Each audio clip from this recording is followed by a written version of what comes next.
Oke, lanjut ya ke bagian kedua.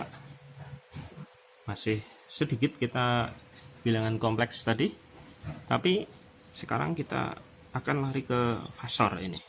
Nah, setiap bilangan kompleks ini bisa kita ubah bentuknya menjadi dalam format fasor atau polar. Kalau koordinat yang ini adalah rektangular atau kartesian, ini bisa kita ubah ke koordinat yang polar. Kalau dari sini lebih umum disebut fasor kalau di listrik. Contoh, kita punya besaran misalkan apa? V1 sama dengan 3 plus J4. 3 plus J4 volt misalkan. Oke. Nah, ini bisa kita ubah. Nah, 3 plus J4 kalau kita gambar itu kan oke, begini aja. Kita gambar kasar aja. 3 ke kanan ini dan 4 ke atas, kan begitu. Ini 3, ini 4. Maka 3 plus J4 adalah ini. Adalah ini. Ini V1. 3 plus J4. Nah, ini bisa kita ubah menjadi dalam bentuk fasor. Artinya ini panjangnya berapa? Panjangnya V1 berapa? Kemudian ini sudutnya berapa? Jadi ini dalam bentuk ini besarnya V berapa? Ini absolut ya. Absolut V.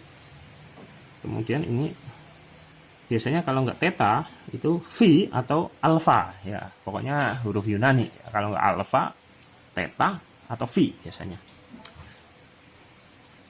Nah, dari mana kita mendapatkan nilai-nilai ini? Kita pakai rumus Pitagoras dan trigonometri sinus kosinus tangen. Nah,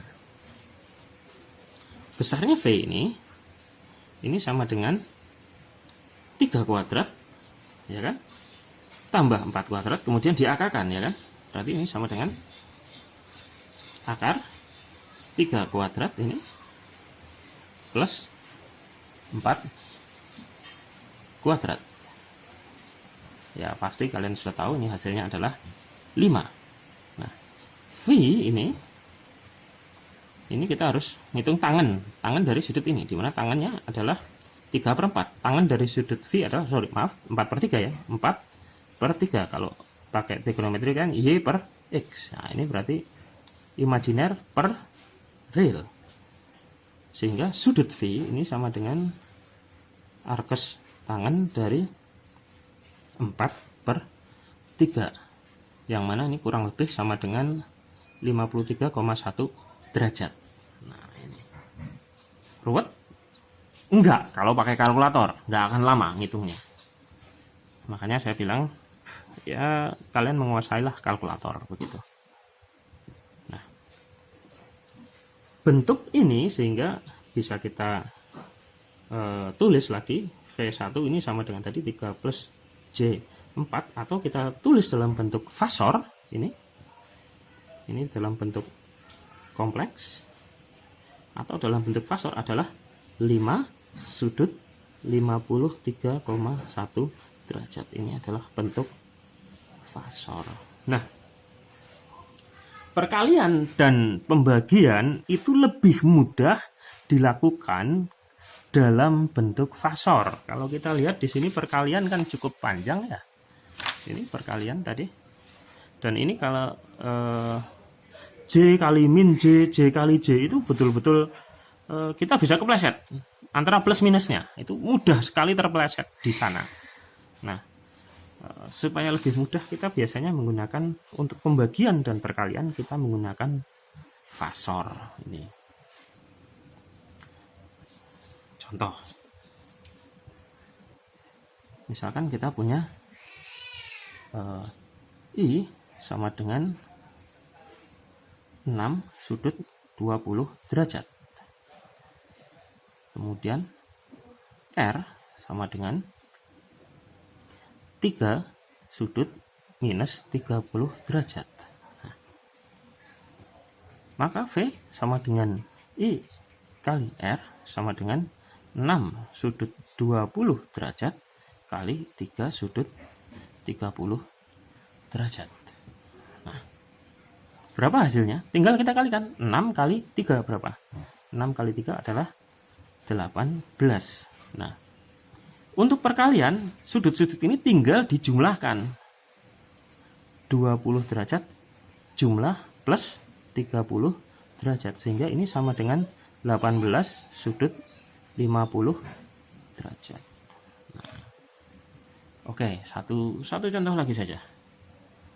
Biar nggak kepanjangan juga ya. Ini sudah mungkin 15 menit. Ya, semoga masih punya kuota semua ya kan, karena saya tidak bisa upload ke e-learning, filenya terlalu besar, jadi terpaksa saya upload ke YouTube saja. Oke, contoh satu lagi. Nah, misalkan kita punya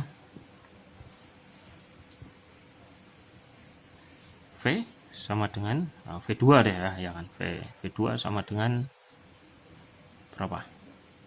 10 sudut 0 derajat misalkan. Kemudian kita punya Z, misalkan ini sama dengan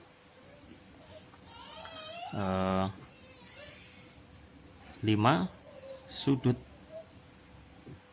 45 derajat. Nah, misalkan I2 ini misalkan sama dengan V2 per Z misalkan begitu, maka ini 10 0 derajat dibagi 5 sudut 45 derajat. Nah, ini tinggal dibagi saja. 10 dibagi 5 sama dengan 2. Yang sudutnya tinggal kita kurangi.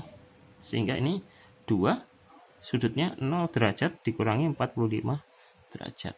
Ini sama dengan 2 sudut minus 45 derajat. Nah, ini perkalian tadi ya. Perkalian yang sebelah sini pembagian. Nah, oke. Saya pikir hari ini cukup segini. Kita betul-betul masuk ke impedansi dan fasor di pertemuan minggu depan. Oke, semoga sehat selalu semuanya. Assalamualaikum warahmatullahi wabarakatuh.